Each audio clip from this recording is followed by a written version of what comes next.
Students, question number 42. Start.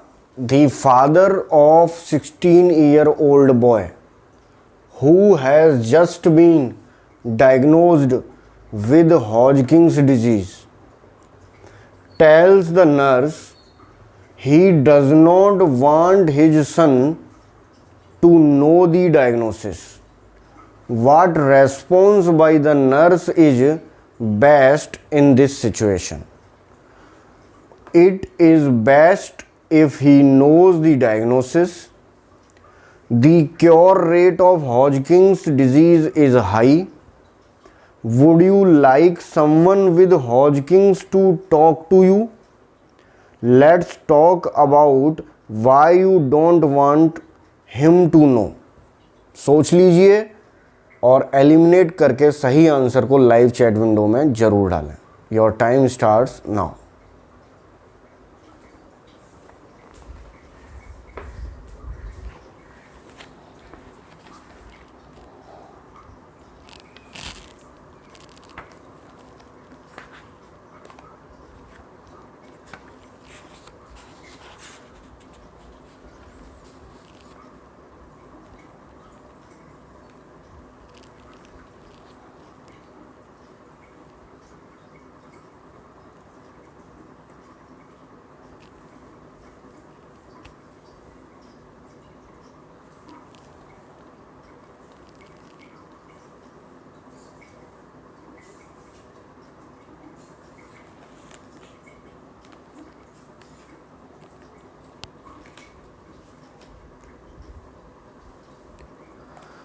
I think आपने answer decide कर लिया होगा. चलिए शुरू करते हैं.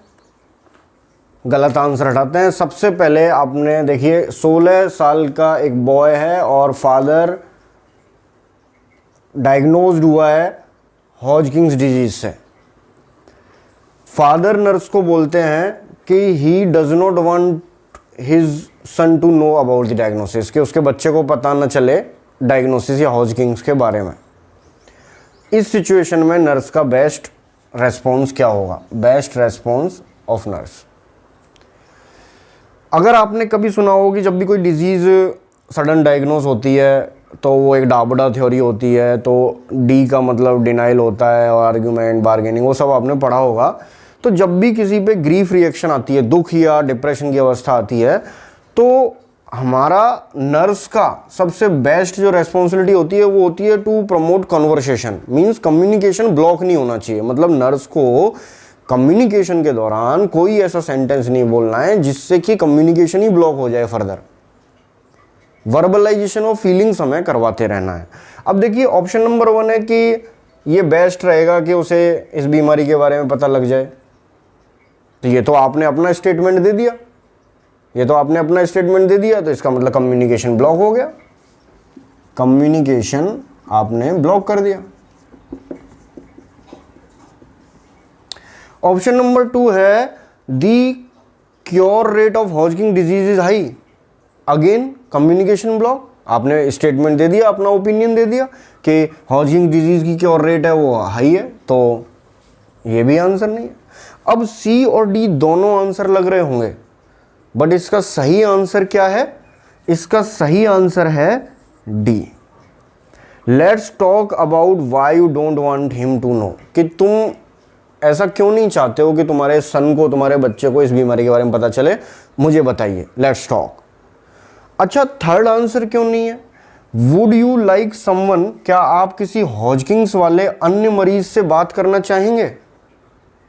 तो हमें ये जो स्टेटमेंट है ये सही हो सकता है कि आप किसी और हॉजकिंस वाले से बात करना चाहेंगे, बट इसमें कहीं भी ऐसा नहीं लिख रहा है कि क्लाइंट हॉजकिंस की वजह से वो अपने बच्चे को नहीं बताना चाहता इस डायग्नोसिस के बारे में. तो इसलिए ये मोर एक्यूरेट आंसर नहीं है. Let's talk about why you don't means communication block नहीं हो रहा है, वर्बलाइजेशन ऑफ फीलिंग्स हो रही है,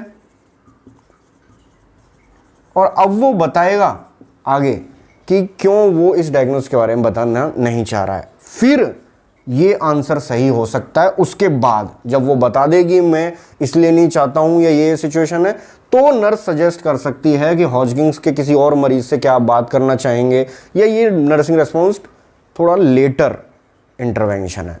राइट आंसर इस सिचुएशन के बाद जैसे ही मरीज बोलता है कि वो अपने बच्चे को नहीं बताना चाह रहा, अगला क्वेश्चन, अगला जो स्टेटमेंट होगा नर्स का वो होगा फोर्थ ऑप्शन। आई थिंक आपको समझ में आ गया होगा। बढ़ते हैं नेक्स्ट क्वेश्चन की तरफ। चलिए question number 43। A male nurse is caring for a client and client state, you know, I have never had a male nurse before. The nurse best response should be, does it bother you to have a male nurse? There are not many of us. We are a minority. How do you feel about having a male nurse?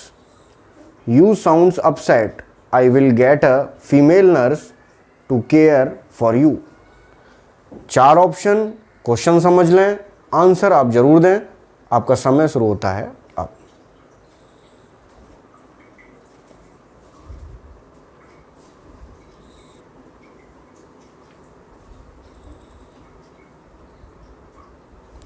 सोचिए, eliminate कीजिए। वैसे बहुत ही easy question है, आप समझ गए होंगे इसका आंसर, तो मैं ज़्यादा समय नहीं दे रहा इसमें, हम शुरू करते हैं जल्दी से। हमारा क्लाइंट मेल है, मेल क्लाइंट है हमारा। A male nurse is caring for a client. एक क्लाइंट है और मेल नर्स उसे डील कर रहा है, मेल नर्स उसको इंटरवेन कर रहा है। द क्लाइंट स्टेट, क्लाइंट बोल रहा है कि यू नो, क्या आपको पता है, I have never had a male nurse before, कि आज से पहले कभी मेल नर्स ने मेरे केयर या इंटरवेंशन नहीं दिया या ट्रीटमेंट नहीं किया है। इस कंडीशन में अगर आपको कोई मरीज इस सिचुएशन में बोलता है तो नर्स का बेस्ट रेस्पॉन्स क्या होना चाहिए? Does it bother you to have a male nurse? क्या आपको किसी प्रकार की परेशानी होती है जब मेल नर्स आपको डील करता है? तो अगर ये आंसर है, आप जानते हैं ये आंसर क्यों नहीं है? क्योंकि अगर आप ऐसे बोलेंगे तो क्लाइंट मोर डिफेंसिव हो जाएगा। दोबारा बोल रहा हूँ, क्या आपको मेल नर्स से किसी प्रकार की कोई परेशानी होती है? क्लाइंट मोर डिफेंसिव हो जाएगा, मतलब वो कोई ऐसी डिफेंस में यूज़ कर सकता है जिससे एक लॉजिकल रैशनल वो आपको दे। तो यहाँ कम्युनिकेशन में प्रॉब्लम आ सकती है, तो हमें क्लाइंट को मोर डिफेंसिव नहीं बनाना है। There are not many of us, हम बहुत कम हैं। हम बहुत कम है का मतलब मेल नर्स की बात हो रही है कि मेल नर्स बहुत कम है, एंड वी आर माइनॉरिटी, बहुत कम संख्या में है। तो ये भी कम्युनिकेशन को, अभी इससे पहले वाले क्वेश्चन में क्या देखा हमने कि कम्युनिकेशन ब्लॉक नहीं होना चाहिए, जबकि यहाँ तो आपने बोल दिया कि हम लोग बहुत कम हैं, तो कम्युनिकेशन ब्लॉक हो रहा है, आपने अपना स्टेटमेंट दे दिया। How do you feel about having a male nurse? आपको ऐसा क्यों लगता है, या आप क्या फील करते हैं मेल नर्स के बारे में कि वो अच्छी केयर दे पाएगा या नहीं दे पाएगा? और you should, your sounds upset, कि सुनने में थोड़ा अपसेट लग रहा है या आप अपसेट लग रहे हो बोलने में। I will get a female nurse to care for you, और मैं अरेंज करूँगा एक फीमेल नर्स आपकी केयर के लिए। क्या ये आंसर नंबर 4 एक अचीवेबल टास्क है? अचीवेबल टास्क है? नहीं, ये अचीवेबल टास्क नहीं है।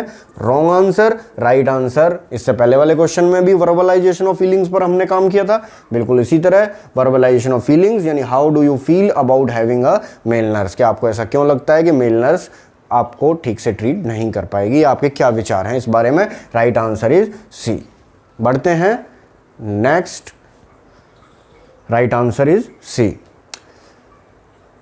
आज का वीडियो में फिर 2 क्वेश्चन हमने सॉल्व किए। जल्दी ही मिलते हैं नेक्स्ट वीडियो में। पढ़ते रहें, मेहनत करें, सब्सक्राइब करें मेरे चैनल को, लाइक करें, शेयर करें। Have a nice day and good luck.